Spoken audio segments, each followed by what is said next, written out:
I can't believe it's already time to talk about my favorite movies of 2015. This year has blown by, and this was a huge, highly anticipated year filled with tons of releases people were very excited for. Myself included, I salivated at the thought of 2015, and now that the year is here, I'm excited to tell you guys about my 10 favorite movies this year. Because believe it or not, there weren't as many great movies as 2014, despite the fact that we were so excited for 2015, because in 2014, my top list was 20 films, and this year I only have 10. I do have some honorable mentions though, but before I get into that list, a few things to keep in mind. A grade a film received does not matter here. A grade a film receives is entirely for that film. Maybe that film did everything perfectly. That doesn't mean that I necessarily like that film more than another film just because I had a small flaw with that other film. So grades here don't matter. This is my chance one time every year to just be like, look, these are the films that I had the most fun watching in a theater. My first honorable mention is The Gift. This movie surprised the hell out of me. Joel Edgerton starred in as well as wrote and directed this film. It was one of Jason Bateman's best performances. Rebecca Hall was also terrific in the movie,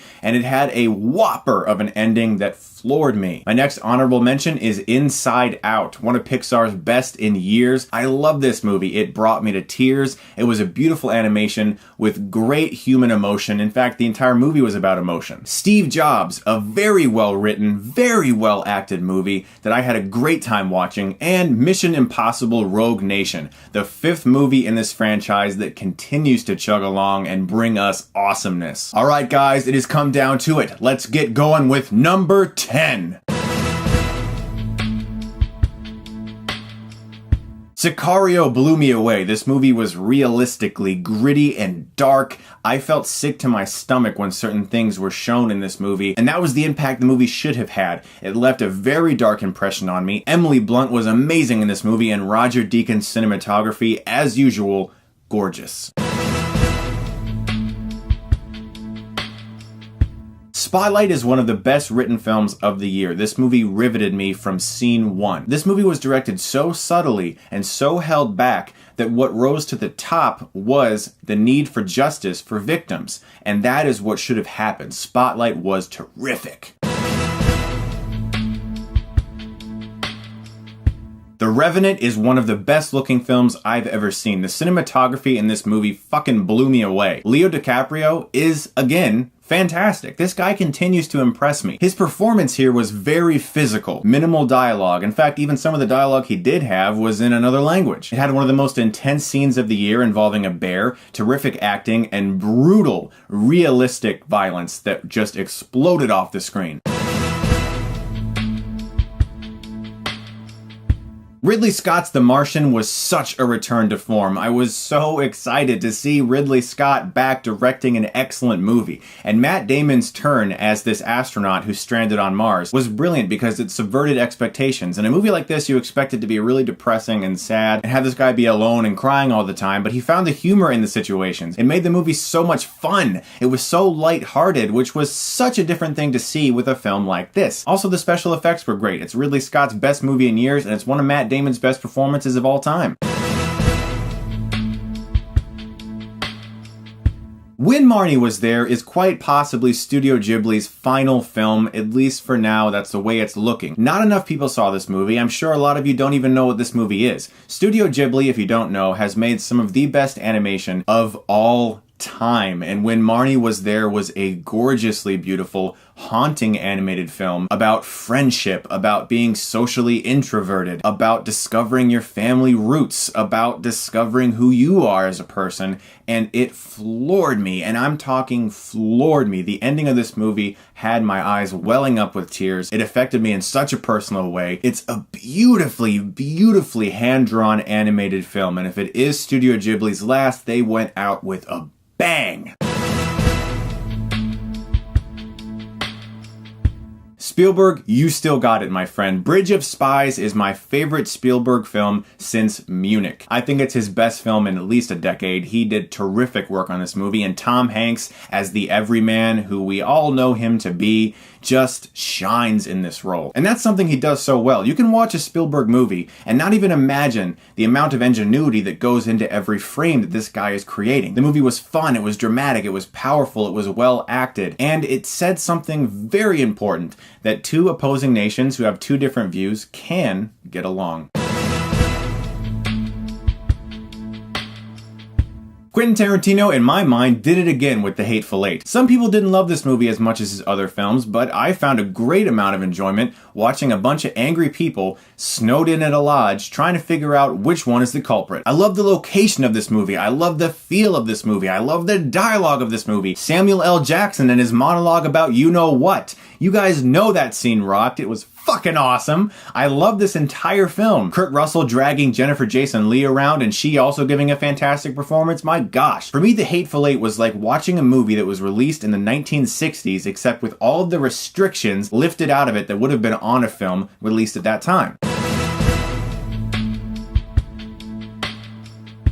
I'm a fan of the Rocky franchise, but I'm not a humongous fan of the Rocky franchise. I really only love one or two of them. Creed might actually be my favorite of the entire franchise, and that's saying a lot because this is the 7th movie. This movie affected me emotionally right here, so deep, it just dug into me. Sylvester Stallone gave the best performance, honestly, maybe of his entire career, and Michael B. Jordan was utterly terrific in this movie. It had a great musical score. Ryan Coogler came in with his script and direction and just reinvigorated this franchise. Now, these last two, I really struggled over. I rewatched both of them multiple times before doing this list. A lot. I really struggled over this, and I thought a lot about this, and I really thought about it, and then I thought about it some more. You guys get the point. I really wanted to make sure that I put these on the right place for me. I already reviewed both of these movies, and you guys know what I think of these movies, but I wanted to make sure that for me, these movies were in the place that were honest to myself. And that's why my pick for number 2 is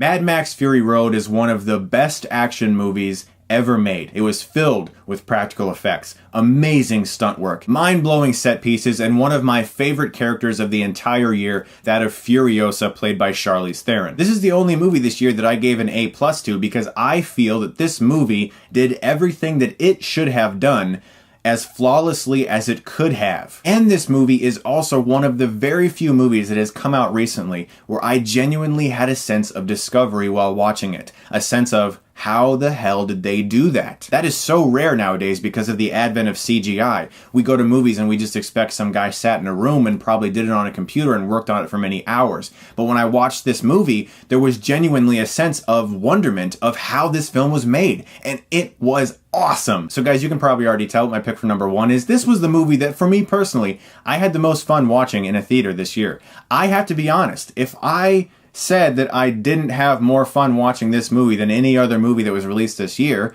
I would be lying to you. I would be dishonest to you, and I can't do that. And that is why my favorite movie of 2015 is Star Wars The Force Awakens did everything for me that I wanted it to do. Is it very similar to A New Hope in regards to plot structure and certain things that occur?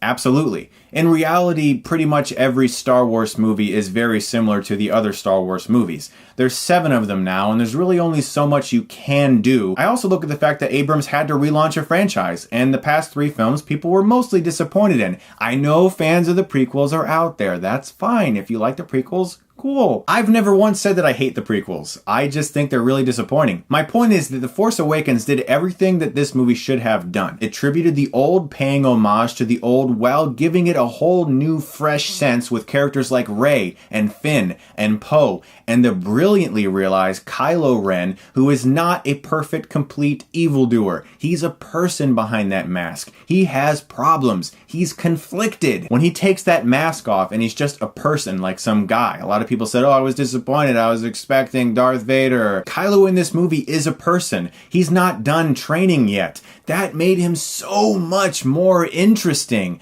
You understood why he was doing the things that he was. He was pained. Such a great villain. Rey was freaking great. Daisy Ridley was a revelation as that character. If I told you that this wasn't the most fun I had watching a movie this entire year and that I didn't like it more the next 2 times that I saw it, Well, I'd be lying. And I'm going to go a lot more in depth about this when the Blu-ray is released. I'm going to bring back my Analyzed Reviews segment. You guys have been begging me to do more of those. They take forever to make, but I am going to do one for The Force Awakens when that Blu-ray footage is available. Guys, 2015. Wow. Thank you so much, seriously, really, truly, honestly, from the bottom of my heart, for sticking with me for another year, for having fun with me talking about movies, because that's what this is all about. This is about film and fun and just discussing movies with other people who love to talk about movies, who feel passionate about film, and that's me. And I found so much of that in you guys, and that's so great. I love doing this. Thank you once again. Stay tuned for my picks for the worst films of 2015 in just a couple days. I can't wait to bring that list to you guys because that's gonna be fun. Oh boy, guys, you're the best. And as always, thank you so much for watching. And if you like this, you can click right here and get Stuckmanized.